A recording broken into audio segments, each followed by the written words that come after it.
Good morning. Good morning, ma'am. So we were discussing about the previous, that is effective aperture and directivity of short dipole. So like the same derivation, we will be just seeing today what is actually the effective aperture and directivity of lambda by 2 dipole. So initially you have to consider the figure of a dipole, which is a lambda by 2 dipole.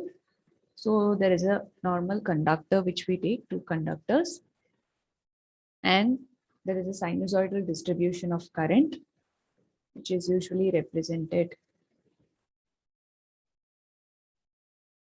like this, and which is placed along the y-axis, and incident plane wave is along the x-axis. This will be your z-axis.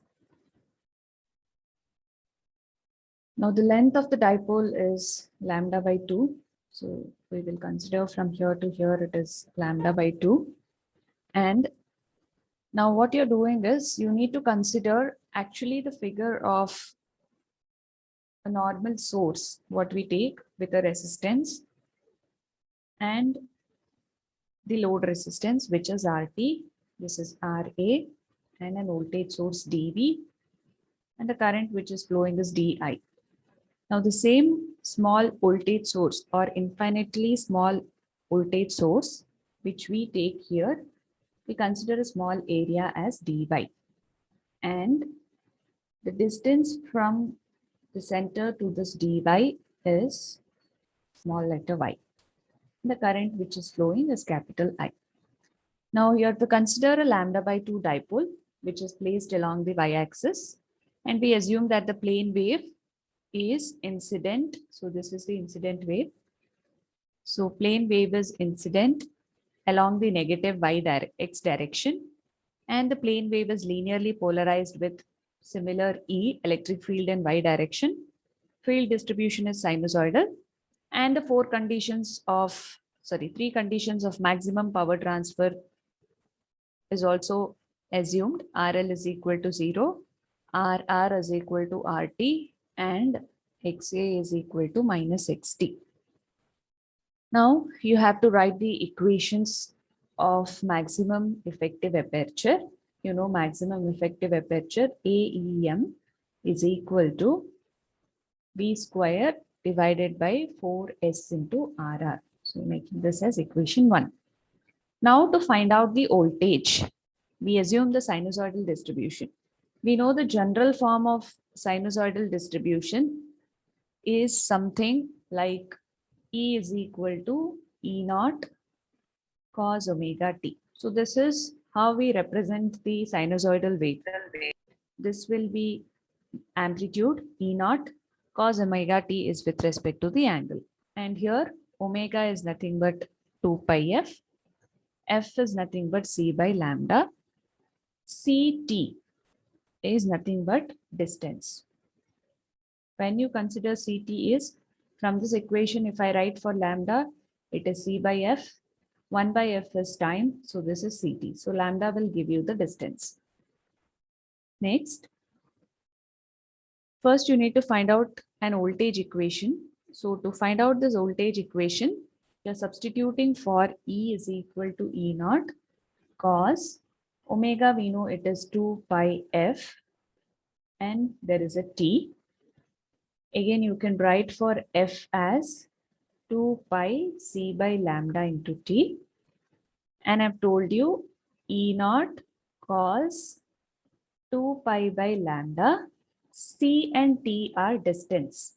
So that will be related to distance from the center. So I'll take it as distance from center, which is nothing but your O. If I take in the figure, so this is your center where it is from O. So this will be distance from the center, which is nothing but CT.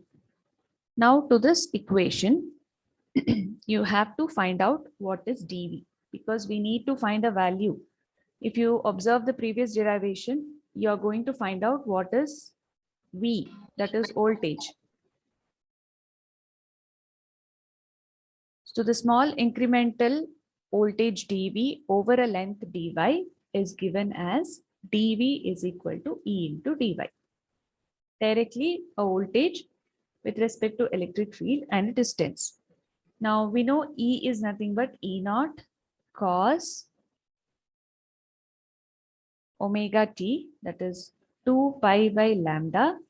You can see from the figure, the distance to this small incremental area is y. So distance from O can be written as 2 pi lambda into y, and the variation, that is dy. Now to find out this dv, you need to integrate because it is in the derivation difference. So integrate dv, that is v is equal to integration of dv, which will give you integration of E naught cos 2 pi by lambda into y into dy. So this is E naught, you can take it outside. Distance is, the length of the dipole is lambda by 2. So it's 0 to lambda by 2. What will be integration of cos 2 pi by lambda into y here with respect to dy? Cos integration is what? It is directly sine. 2 pi by lambda y you have, divide that 2 pi by lambda. So once again, I tell you, you're considering lambda by 2 dipole. So a dipole with sinusoidal distribution, a lambda by 2 length, incident wave is placed along the negative x direction, and you're assuming the maximum power transfer conditions. So initial is you're considering a small incremental area in the lambda by 2 dipole to find out the directivity. So to find out it, first you need to find out what is the electric field. Then you are relating that electric field with the voltage. So E is equal to E naught cos omega t is the general equation of a sinusoidal function, where this will be corresponding to amplitude, this will be corresponding to the angle. Omega, it is 2 pi f substituted. F you can write it as C by lambda. Ct is nothing but distance. So distance from center to this incremental area, we have taken it as small letter y. So substitute it as 2 E naught cos 2 pi by lambda into y. But the small incremental area, what we have taken dv over the length, that is dy, is given by an equation, that is because v is equal to E into L. Similarly, for small distance, we have taken dv is equal to E into length. Here it is y. So it is dv is equal to E into dy. So substitute that E value here, E naught cos 2 pi by lambda into y into dy. Now to find the v value, you have to integrate over dv. Integrate from 0 to lambda by 2, E naught cos 2 pi by lambda into y into dy. Now do the integration of that.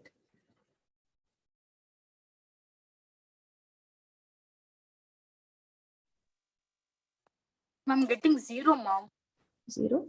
Okay, just a minute, I'll check. So this is v is equal to E naught. Integration of, okay, if you are getting 0, what you have to do? If the integral value is 0, what is the procedure? There was one property which you have to use. Can anybody tell me? You have Something 2 times of something we will write. Yeah, correct. It is a property of indefinite integral. So what you have to do is multiply it by 2, and you have to change the value, that is multiply this also divided by 2. That is 2 into 2, here it will be 4, 1 by 2. So 2 into 0 to lambda by 4, because when you do integration here, you get E naught 0 to lambda by 2. This is sine 2 pi by lambda into y divided by 2 pi by lambda. But lambda by 2, if you substitute it here for y, lambda gets cancelled, 2 gets cancelled, sine pi will go to 0. And sine 0 is also 0. So the whole integration of this particular term will be 0, where the voltage cannot be 0. So in certain conditions, you apply the property of definite integral, which usually says that 0 to pi, if I take x into dx, that will be equal to 2 times of 0 to pi by 2 x into dx. So where x function will be the odd function. So similarly, do for this, multiply it by 2, change the limit to 0 to lambda by 2. This will be cos of 2 pi by lambda into y dy. Now do the integration. You will have 2 times of E naught. This is sine 2 pi by lambda into y divided by 2 pi by lambda 0 to lambda by 4. Now substitute the limits. You have 2 E naught divided by 2 pi. This is sine 2 pi by lambda into lambda by 4 minus the other term, you know, it will go to 0. Sine 0 is 0. This and this will get cancelled. This will be 2. So sine pi by 2 value is 1. So you will get the equation for voltage as E naught lambda by pi. Okay. Now, what is the next step? You have to write the equation, because see, in this equation, you got V, you have to find out now S and R. What was the equation for S you had written yesterday? Pointing vector for the same derivation of short dipole. You have to remember these equations.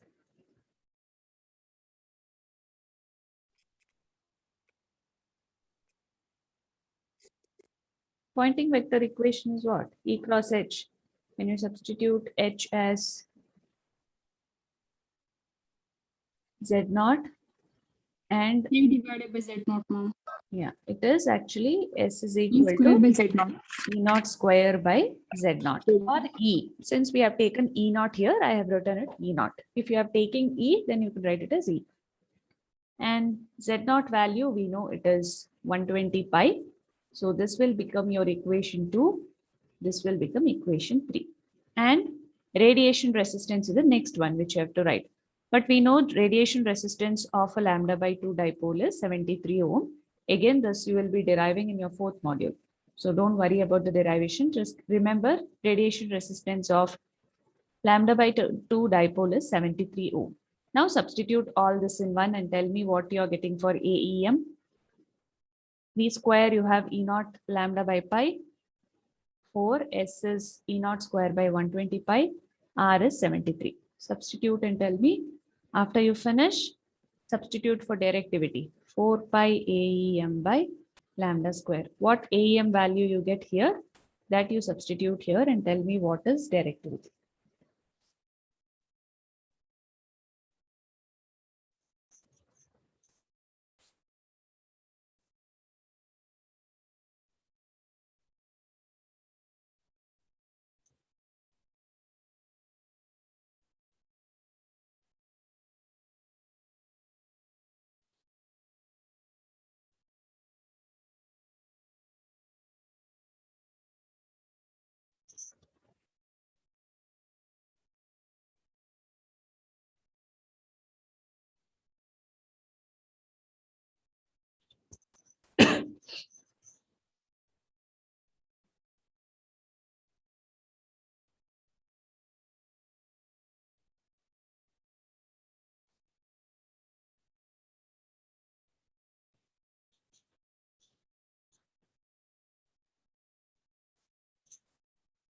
Phi value also you substitute.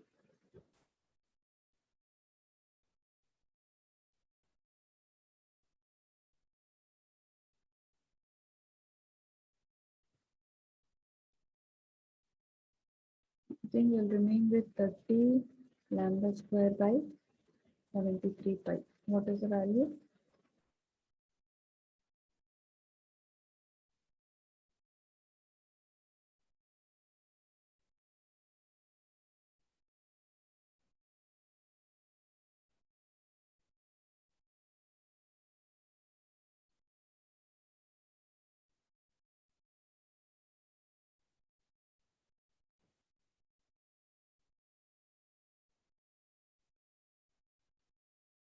AEM is 0.1303 lambda square, ma'am. Okay, 0.13 lambda square. Directivity, it will be 4 pi 0.13 lambda square by lambda square. Just multiply. So, How much? 4 pi into 0.13. 1.633. 1.6.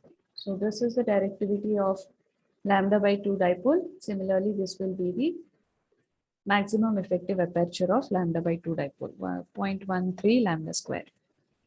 Okay. Clear the screen. So moving on to the 9th parameter, that is bandwidth. Can anybody tell me what is bandwidth?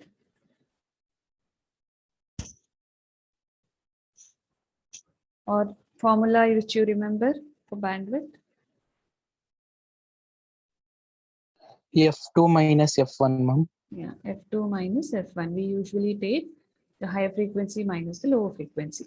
Now, the bandwidth is actually defined as the range of frequency over which the antenna can work satisfactorily. So, if an antenna has to work satisfactorily, say some bandwidth, ultra wideband, it has to work, then it mainly depends on the bandwidth which it is working. So, the range of frequency over which an antenna can work satisfactorily, it is called as bandwidth. Bandwidth can also be represented as delta W, which is omega, that is omega 2 minus omega 1.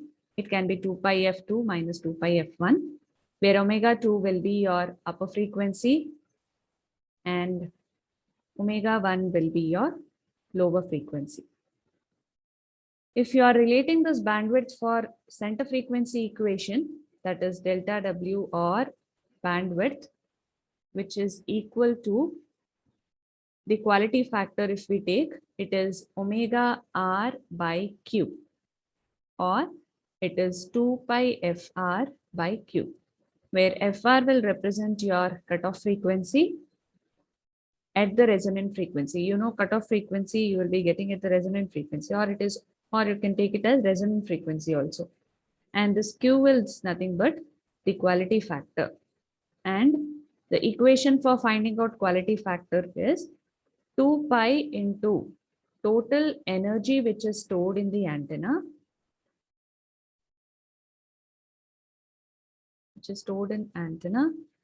divided by the energy radiated. And this energy can be radiated with respect to the cycle also. So energy radiated per cycle. So bandwidth is nothing but the range of frequency over which an antenna can work satisfactorily. The equation gives you omega 2 minus omega 1, which is upper frequency minus lower frequency. Relation of bandwidth in terms of quality factor is resonant frequency or cutoff frequency by quality factor. Quality factor can be found out by an equation, that is 2 pi into total energy stored in the antenna per, or divided by energy radiated per cycle. Very simple equations. That's it. And the next parameter you have is antenna temperature. Now, when I say antenna temperature, which is actually represented as TA,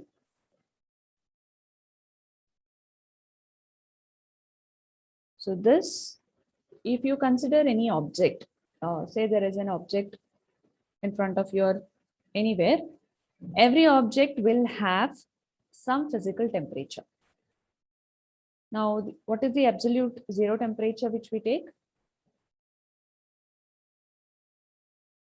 Or what is actually 0 Kelvin or 0 degree temperature? We take usually minus 273 degree Kelvin. 273 degree Kelvin. So this particular is absolute zero temperature. So every object with a physical temperature above the absolute zero radiates energy.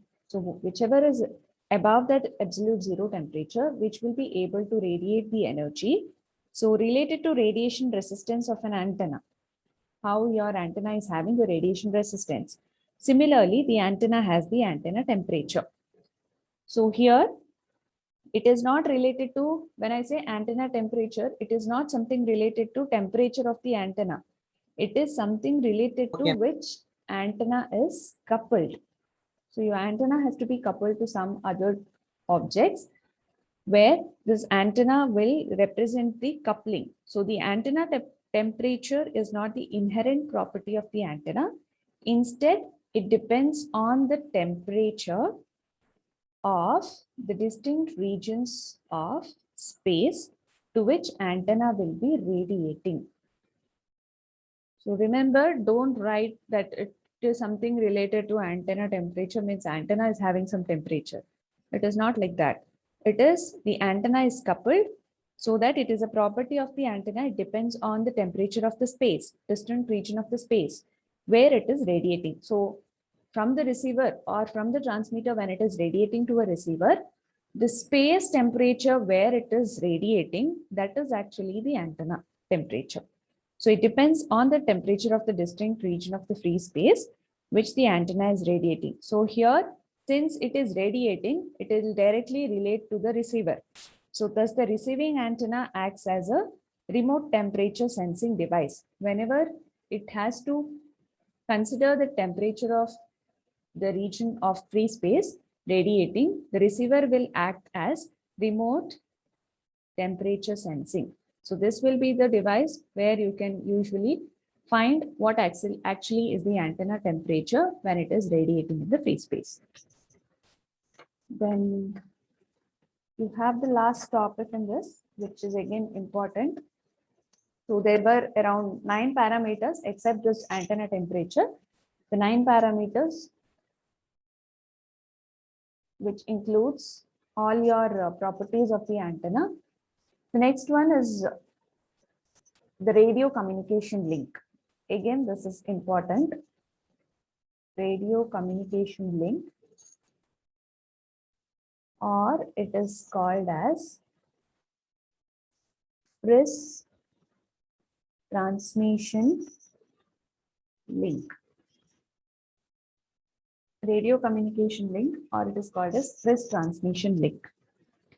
Now, to understand the concept of radio communication link, there is a formula called as Friis transmission formula. It is the name of a scientist, Friis. So this formula actually gives the capacity of the antenna system to feed power in the given direction for a given input power.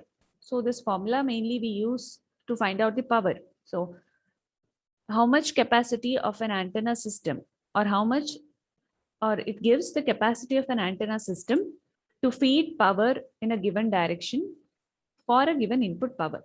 So it gives power received over communication link. So you define it as ratio of received power to the total transmitted power.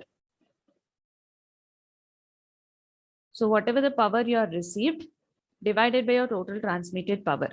This is nothing but power transfer ratio. And thus the received power over the radio communication link will be obtained by Friis transmission formula. Now you have to find out that formula by using certain methods here, or by considering the receiving and transmitting antenna. Now, for example, I'll consider there is a transmitter, which I'll take it as T, and you have an antenna here. This is the transmitting antenna. And the aperture for transmitting antenna is AET, effective aperture of transmitting antenna. I'll take it as AET. Now the distance between these two is R, and there is a receiving antenna. So this is receiving antenna. It is having an effective aperture, that is AER, and it is given directly to receiver. Now considering this, now there is a transmission to a free space here, and it will be received by receiver. Now transmitter is used to provide or require power to the transmitting antenna. So we assume that transmitting antenna is isotropic in nature because it will give in certain directions. Now the received power density, we know the general equation of power density is power per unit solid angle or power per area. So the transmitting power, I'll take PT, the area of that is 4 pi r square. So it is power per area or power per unit solid angle, which is 4 pi r square area, transmitting power. If the gain of the transmitting antenna, now if I take it as GT, gain of transmitting antenna, the received power density is increased by a factor, that is GT. If there is gain, it will directly get multiplied with your power. So it is GT into PT 4 pi r square. So consider this equation as 1. This one, if your gain of the transmitting antenna, if you consider GT, the received power density is incremented by a factor, that is GT. Now, if the receiving antenna is having the effective aperture, receiving antenna, that is AER, then the definition we know that for AER, it is PR by SR. Power per unit, again, power per power density. So PR is equal to SR into AER. You can refer this problem. Yesterday you have, sorry, this equation, yesterday we have written for effective aperture, PR by SR. You have written it as AE is equal to WE by S. If you remember, the same equation I've written it in terms of PR I've taken, because PR I have considered because this effective aperture is related to receiving antenna. So I'll write it as received power PR divided by SR. So PR from this equation is SR into AER. This I'll consider it as second equation. Now substitute this equation 1 in equation 2. So PR is equal to, that means it is S. Substitute it here. So you will have AER PT into GT divided by 4 pi r square. So this is your received power. So 4 pi r square. Make this equation as 3. Now assume the antennas are lossless. If the antennas are lossless, you know gain is equal to K into D. If the antenna is lossless, K will be equal to 1, efficiency factor. So your transmitting antenna gain is equal to directivity of transmitting antenna. If I write this equation in terms of aperture, we know the general equation of aperture is 4 pi AE divided by lambda square. Since I'm considering transmitter, I'll take it as AET. So this is fourth equation. Substitute fourth equation in 3. So you'll get PR is equal to AER PT. Instead of GT, I'll write it as 4 pi AET by lambda square. And you have 4 pi r square. So if you simplify this equation, you will get it as 4 pi gets cancelled. You will have AER AET divided by lambda square or an r square.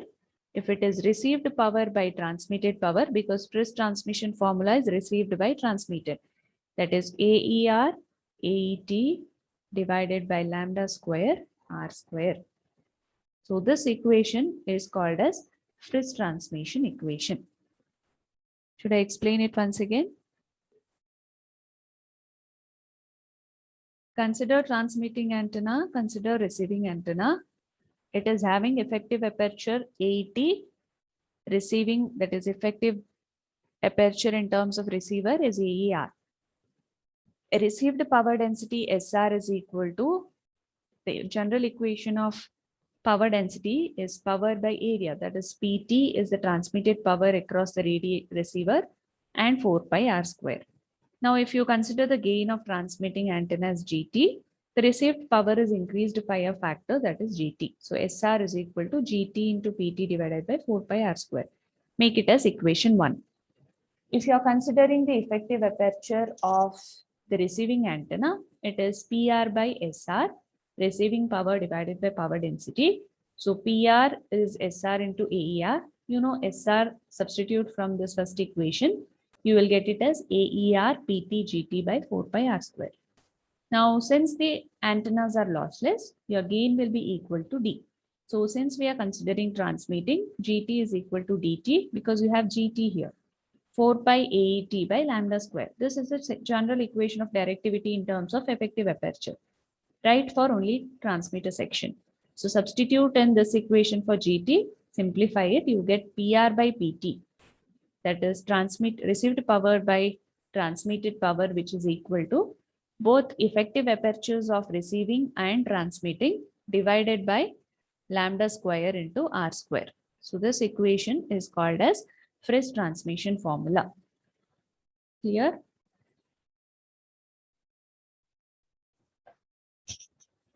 Okay. Now the same formula where directivity is also related to 4 pi AET by lambda square. Similarly, if I write for directivity of receiver, it will be 4 pi AER by lambda square. And from this, if I write for AET, it is dt lambda square by 4 pi. AER is equal to dr lambda square by 4 pi. Now substitute AET value and AER value in equation 5. The equation 5 which we had written was PR by PT is equal to AER AET by lambda square into R square. Now, instead of AER AET, I want you to substitute DT and DR. So the equation will be DT lambda square by 4 pi dr lambda square by 4 pi into 1 by lambda square into r square. So 1 lambda square gets cancelled. You will be left out with the equation dt dr lambda square divided by 16 pi square into r square. That is PR by PT. So consider this equation as sixth equation. Again, antennas are lossless. So GT will be equal to DT, GR will be equal to DR. So I can also write this equation PR by PT as GT, GR lambda square divided by 16 pi square R square. So this is one more equation, make it as equation 7. So these are the three equations which you have to remember. One is in terms of effective aperture, and one is in terms of directivity, one is in terms of gain. So where PR is your received power in watt, PT is the transmitted power in watt, AET is the effective power or aperture of transmitting antenna in meter square because aperture is area. AER is effective aperture of receiving antenna in meter square. R is the distance between antennas in meter. Lambda is nothing but the wavelength in meter. Any confusions?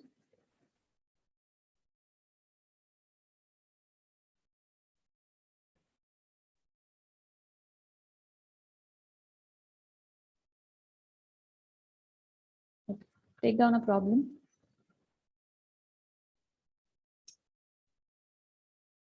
Radio communication link. A radio communication link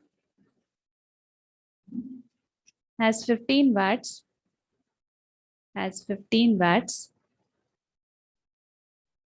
Transmitter connected to an antenna.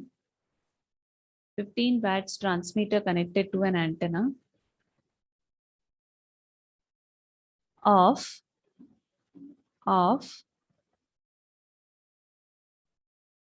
2.5 meter square. 2.5 meter square. Effective aperture of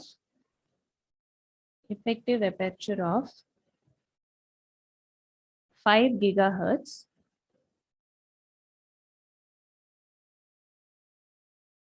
Effective aperture of 5 gigahertz. The receiving antenna has an effective aperture of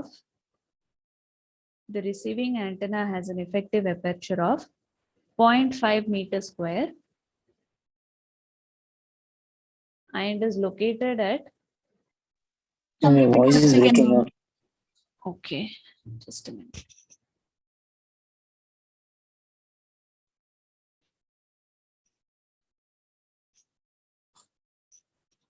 the receiving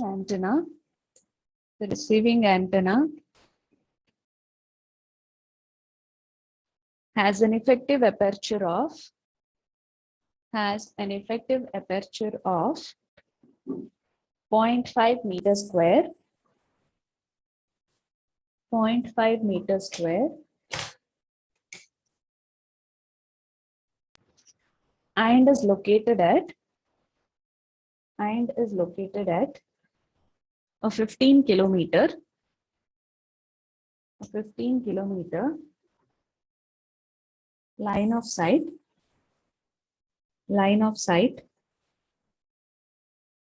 distance from the transmitting antenna assuming lossless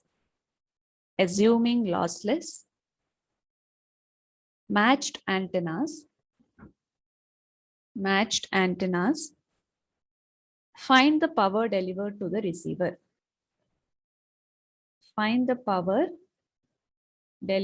the receiver. Observe the question and write down first what all the given parameters are. See, the radio link has 15 watts transmitter, which means that PT is given. Transmitter section power is given. And that is also mentioned to an antenna of 2.5 meter square effective aperture. That means the transmitter effective aperture is given, which is AET. Frequency is given as 5 gigahertz directly. And next, the receiving antenna has an effective aperture. That means that is AER, 0.5 meter square, and is located at 15 kilometer, which means that R distance is given, which is located at R is equal to 15 kilometer line of sight. So you need to find out what is the received power. Which formula you can use out of those three formulas here? PT by PR, or sorry, PR by PT.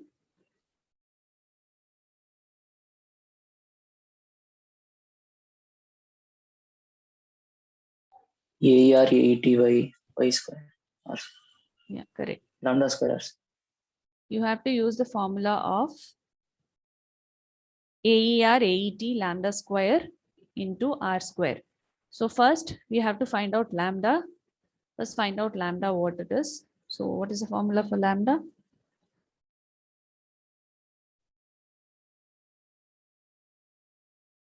How to find out lambda?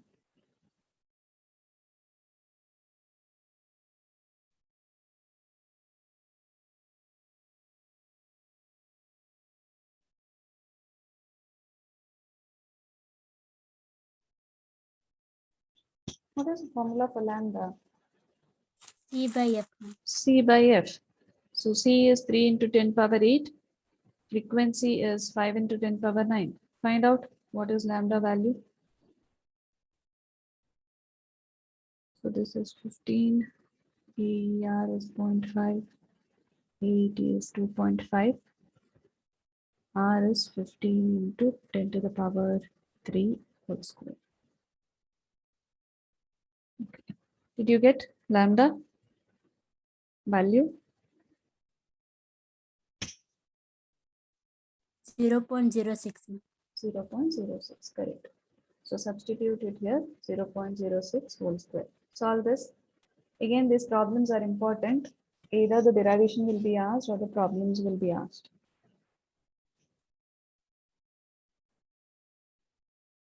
And usually everybody does mistake here. Sometimes you will be confused and you might write it as PT by PR.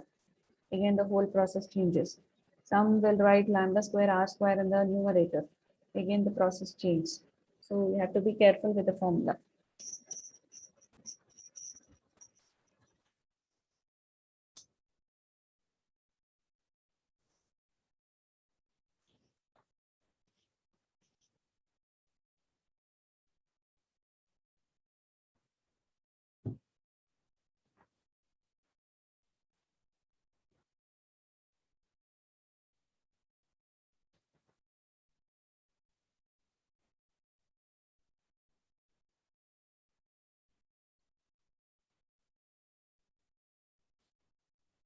Done.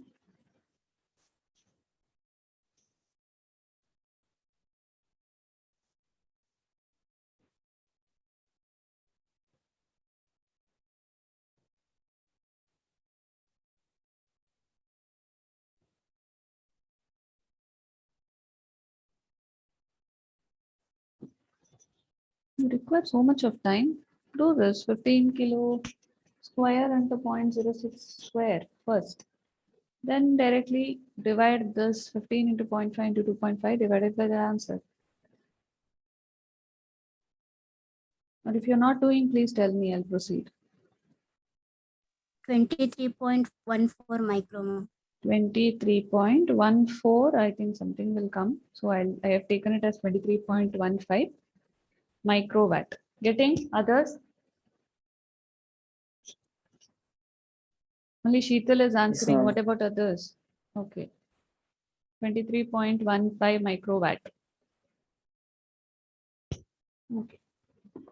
So we have a few more problems to solve based on this, and I have one topic to explain, that is antenna field zone. Then I have a few of the problems to solve as well.